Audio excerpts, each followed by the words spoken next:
Olá, gente. Como a gente teve um problema em relação à gravação da aula, eu resolvi fazer uma apresentação do que a gente viu, né, na aula de ontem, mostrando para que vocês possam ter uma fonte de consulta em relação aos temas que a gente tratou, como também em relação aos slides, né?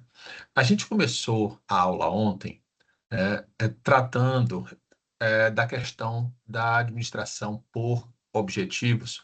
E eu mostrei para vocês que a APO, na minha visão, ela é interessante porque a APO foi a primeira teoria, né, a olhar de forma contundente, digamos assim, para a o lado externo da organização e para a definição de objetivos, que é algo bastante afeito à administração, né, estratégica. Então, a gente viu que na década de 50, né, se percebeu que as atividades meios, ou seja, os processos, eram mais observados do que os resultados em si. Então, a APO significou uma mudança no panorama gravitacional, né, em relação à ideia de que as pessoas estavam mais preocupadas em trabalhar do que em produzir resultados. E um marco desse momento foi o lançamento do livro Administração por Objetivos de Peter Drucker, né, em 1954. Então, a gente viu as características da APO, a questão da definição de objetivos, a questão dos critérios para a definição de objetivos e também a questão da hierarquia dos objetivos com objetivos táticos, estratégicos, táticos, operacionais, além da diferença da conceituação entre estratégia e tática, né? Então, esse momento ele foi bastante importante e eu acho que a gente que estudou isso lá em Teoria Geral da Administração, Fundamentos da Administração, né, ou Introdução à Administração, dependendo, né, da denominação da disciplina, e eu acho que ela é muito importante porque a gente passa a rememorar de onde veio, né, o estudo da administração estratégica e que o contexto ele é sempre importante para que a gente possa entender melhor, compreender melhor como a coisa funciona.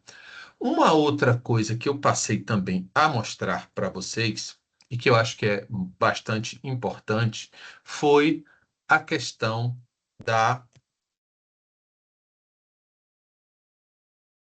das correntes teóricas da administração a partir do livro de Henry Mintzberg, né, A Fera da Administração. E a gente começou tratando, né, da questão da fábula dos cegos e o elefante, que eu vou passar para vocês aqui já que a gente teve problema também, mas que isso está tudo no Moodle, no Ava, na primeira unidade, né? Estão esses slides, inclusive, e na Mediateca a gente tem também os textos e alguns vídeos, né, do YouTube sobre os temas que a gente trata. Isso é bom para a gente fazer é, nossa consulta, né? Caso de necessidade. Então, eu vou passar para vocês aqui a fábula.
Então, gente, a gente pode perceber, né, a partir dessa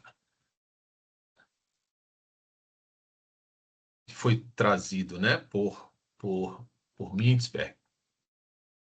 Deixa eu só um momentinho aqui para eu buscar. Sim, em relação às escolas, né? Então, em relação à fábula, a gente tem alguns pontos para reflexão, né? Então, se nós somos os cegos, e a formulação da estratégia, né, e a formulação da estratégia é o nosso elefante, o que é que isso significa, né? Uma outra questão é que a soma das partes não necessariamente representa o todo. Por quê? Porém, para compreender o todo, precisamos compreender as partes. Sim, mas por quê? As partes da estratégia, ou seja, as escolas do pensamento, as 10 escolas do pensamento, quais são elas? Então, a gente passa, Mintzberg passa a trazer as escolas do pensamento e, de uma maneira geral, o que é que ele traz, né, fazendo uma associação a essa fábula em relação às escolas. É que as escolas, elas passam a ter uma determinada visão sobre a estratégia e que todas elas, de alguma forma, estão certas, mas não completamente certas. Por quê? Porque elas acabam tendo uma natureza prescritiva, como as escolas do design, do planejamento, do posicionamento, né? Enquanto que outras escolas, como a empreendedora, a cognitiva e do aprendizado, né, elas passam a ter visões distintas. Então, o que eu quis trazer para vocês aqui é que é importante a gente conhecer todas as escolas, mas perceber, né, que a estratégia, né, tem um vasto campo teórico e, por isso, no limite, né, a gente pode dizer que a formulação da estratégia não trata apenas dos valores e da visão de competências e de capacidades, mas também de militares, de religiosos, de crise, de empenho, de aprendizagem organizacional e de equilíbrio interrompido, né, de organização industrial e de revolução social. Então, a gente passa a perceber o quanto a estratégia traz, né, de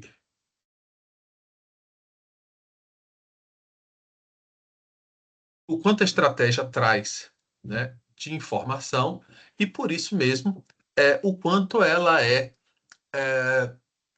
como é que a gente pode dizer, o quanto ela é complexa e a partir daí da necessidade da gente observar as mais diversas contribuições, né, e como estas ajudam na compreensão do que vinha a ser a estratégia. Então, segundo o próprio Mintzberg, ele traz a estratégia como com 5 definições, né? A estratégia como plano, como padrão, né? A estratégia como posição, como perspectiva, mas também como pretexto ou manobra. Então, de uma maneira geral, a estratégia ela pode trazer para as organizações o melhor, mas também requer alguns cuidados, né? Então, por exemplo, a estratégia ela traz, se a gente pensar na estratégia fixa, que ela fixa a direção, a gente pode perceber que ela traz como vantagem o quê? Mapear o custo de uma organização para que ela navegue coesa em seu ambiente. Em compensação, a gente tem que ficar atento para que a direção estratégica, né, ou melhor, a estratégia fixa de direção, ela pode ser se você fixa uma direção, você pode não se atentar para perigos em potencial, no sentido de que o ambiente, ao se modificar, também pode modificar, né, a necessidade das organizações. Então, nesse caminho aqui, é importante que vocês observem que a organização ela traz, ou melhor, que a estratégia é um conjunto, traz um conjunto de contribuições, mas que essas contribuições precisam ser observadas como um todo, né? Você precisa conhecer as partes, mas observar como um todo na medida em que todas elas de alguma forma contribuíram. A partir daí, o que que a gente viu? A gente tratou um pouco também na aula sobre o artigo que eu passei, né, para vocês lerem sobre a estratégia e estrutura organizacional. E eu trouxe para vocês uma contribuição de Tom Peters no sentido de mostrar o quanto importante é a estrutura para embasar ou para alicerçar a estratégia, mas também o quanto a estrutura pode ser prejudicial na medida em que, se a organização, ou melhor, se o ambiente externo se altera, se há fatores externos como tecnologia, né, a sociedade se altera, na medida em que a estratégia não se altere por conta de uma estrutura rígida e enraizada, a gente passa a ter uma certa ou uma grande dificuldade, né? Ou seja, o que Tom Peters mostra aqui é que, se a gente fixar a estratégia apenas com base na nossa estrutura organizacional, essa concepção da estratégia passa a levar em consideração apenas a análise interna, quando, na verdade, o ambiente, a análise do ambiente externo é que é fundamental para que a gente possibilite compreender onde estão as oportunidades e as ameaças com as quais a organização tem que lidar. Então, nesse sentido, Tom Peters passa a trazer o que ele chama de a competência essencial, que, de uma maneira geral, defende a ideia de que a organização seja um organismo adaptativo, ou seja, que ela consiga se alterar na medida da necessidade. E o que é que faz com que as organizações, segundo Tom Peters, consigam fazer isso?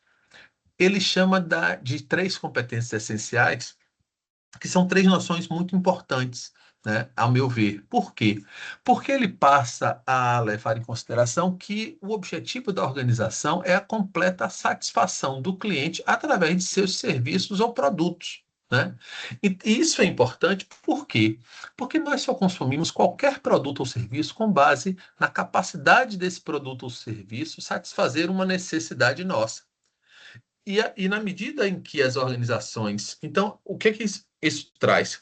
Traz a importância das organizações estarem voltadas para a satisfação da necessidade e não voltadas para seus produtos e serviços de hoje. Por quê?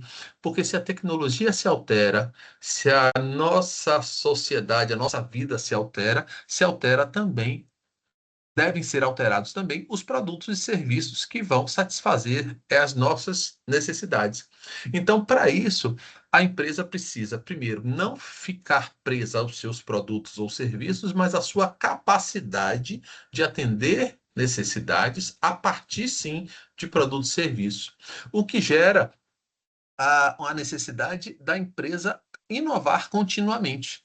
Só que, para inovar continuamente, a empresa precisa criar internamente o que se chama de clima de inovação, ou seja, a capacidade da organização compreender seu público e atender este público a partir dessa compreensão. Só que também uma outra noção que Tom Peters traz é que isso não se faz de maneira isolada, ou seja, que a organização precisa incentivar e desenvolver o potencial criativo de todo o grupo, né, na medida em que isso é feito de forma conjunta. Então, nesse sentido, eu acho que é importante a gente perceber o seguinte, que a estrutura organizacional é uma ferramenta fundamental para que a empresa monte a sua estratégia, mas que, de tempos em tempos, é necessário que essa estrutura se altere para que novas estratégias, para que ela possa dar apoio a novas estratégias. Então, essa também é uma contribuição que eu considero muito importante.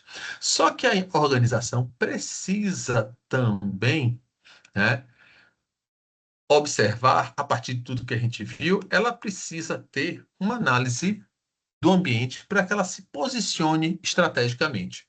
O que quer dizer isso? Quer dizer que a empresa precisa observar três níveis de análise. A análise no nível organizacional, ou seja, para dentro dela, em relação à sua tecnologia, à sua infraestrutura, seu pessoal, né, e outros tantos recursos. Também o macroambiente, onde estão as forças político-legais, econômicas, sociais, tecnológicas, né, que são forças sobre as quais a organização não tem nenhuma capacidade de influenciar, mas que acabam influenciando a decisão das organizações. E, além disso, entre o ambiente externo e o ambiente interno está um ambiente setorial que passa pela intensidade da rivalidade dos concorrentes, pelas ameaças de entrada de novos concorrentes, ou seja, o nível de barreiras de entrada a novos competidores, a questão do poder de barganha com compradores e com fornecedores, ou seja, o quanto a empresa consegue comprar bem, o quanto a empresa consegue vender bem, além da pressão de produtos substitutos, que é um conceito bastante interessante, na medida que produtos substitutos são aqueles que não são, é, ou são produtos que têm uma origem distinta, muitas vezes, feitos por organizações distintas, mas que com o mesmo uso. Né? Um exemplo clássico que eu gosto muito é o de margarina e manteiga. Enquanto a manteiga é um derivado do leite, né, feito por empresas de alimentos, basicamente laticínios, né? A margarina é um creme vegetal feito também por empresas de alimentos, mas de uma outra tecnologia, de uma outra origem, que no final se encontram no pão, né? Então, a gente passa a ter uma ideia de que a manteiga de uma empresa concorre diretamente com a manteiga de outra empresa, mas que quando essas manteigas, né, de qualquer empresa passam a ter um preço muito elevado, esses produtos podem ser substituídos pela margarina, que é um produto completamente diferente, mas que contém o mesmo uso, né? Então, nessa questão, ou seja, pela necessidade de se utilizar ou se analisar o ambiente interno e externo, é que eu apresentei para vocês uma ferramenta bastante interessante que é a análise SWOT. A análise SWOT ela traz a análise de oportunidades e ameaças que estão relacionadas ao ambiente externo, como também dos pontos fortes e fracos da empresa que estão relacionados ao ambiente interno. Ou seja, o objetivo da análise SWOT é possibilitar que a empresa se posicione para, a partir daí, tirar vantagem de determinadas oportunidades do ambiente e evitar ou minimizar as ameaças ambientais. O que significa isso? Significa dizer que se uma oportunidade é identificada pela empresa e essa oportunidade, né, se relaciona com o que a empresa sabe fazer ou com uma força, ela tem plena capacidade de aproveitar essa oportunidade ganhando dinheiro. Por outro lado, se vem uma ameaça, né? Ou seja, uma ameaça do ambiente externo que bate com uma força da empresa, a empresa passa a ter a capacidade de resistir a essa ameaça, sofrendo bastante ou sofrendo muito menos. A outra coisa é que se a oportunidade parte, ou melhor, vem uma oportunidade, mas com uma relacionada a algo que a empresa não sabe fazer bem ou não sabe fazer, a empresa passa a ter a necessidade de investir em capacitações para o aproveitamento dessa oportunidade ou ver essa oportunidade passar. De outro modo, se uma ameaça, né, se relaciona com uma fraqueza, a empresa passa a ter necessariamente que investir em capacitações de modo a resistir a essas ameaças trazidas pelo ambiente externo, ou então ela pode simplesmente desaparecer. Então, além da análise SWOT, que permite, né, uma visualização do que a empresa precisa fazer para aproveitar oportunidades ou se proteger de ameaças, existe também a questão do posicionamento estratégico da organização, que eu considero muito importante. Por quê? Porque a missão, por exemplo, da organização nada mais é do que o motivo da existência. E o motivo da existência dá a essa organização um propósito, uma noção clara do que ela é, do que a empresa é, e também do que a empresa não é.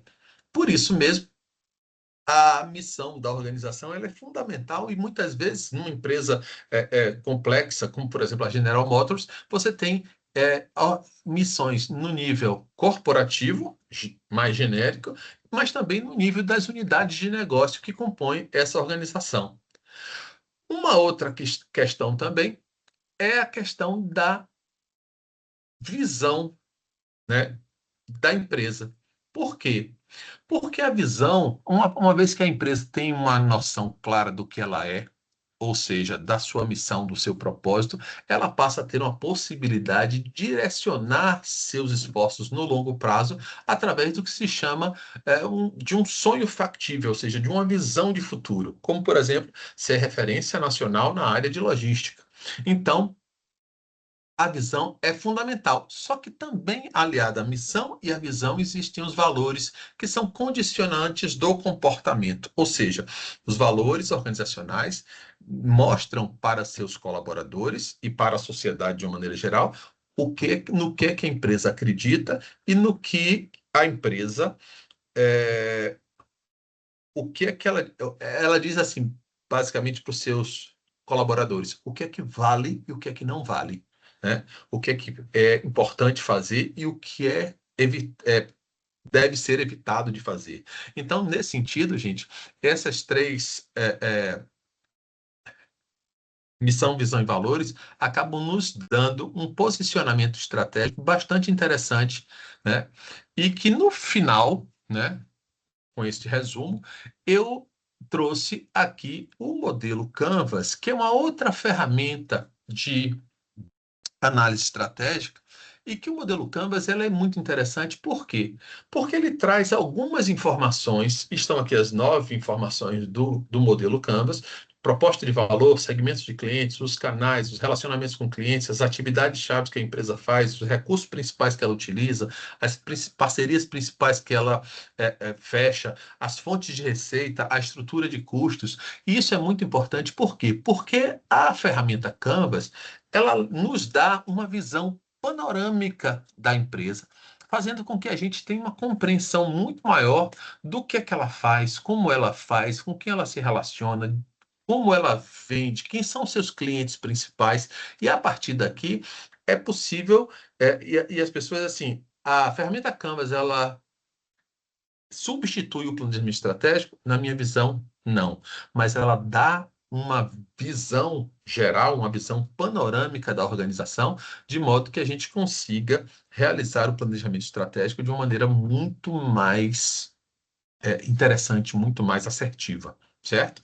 Então, minha gente, de uma maneira geral, foram esses pontos que a gente tratou na aula e que eu espero que vocês tenham compreendido e aqueles que não puderam estar presentes possam ter, né, este vídeo como apoio, e assim como também os slides que estão no ambiente no AVA e também dentro do material, né, ou esta aula, o material que está no AVA, tanto os vídeos, né, que estão na Mediateca, como também os slides que estão dentro das unidades, né, assim como, claro, a possibilidade de entrar em contato comigo quando vocês tenham necessidade, tá bom? Então, eu espero que vocês estejam bem e que a gente tenha podido contribuir, né, com a formação de vocês. Um grande abraço.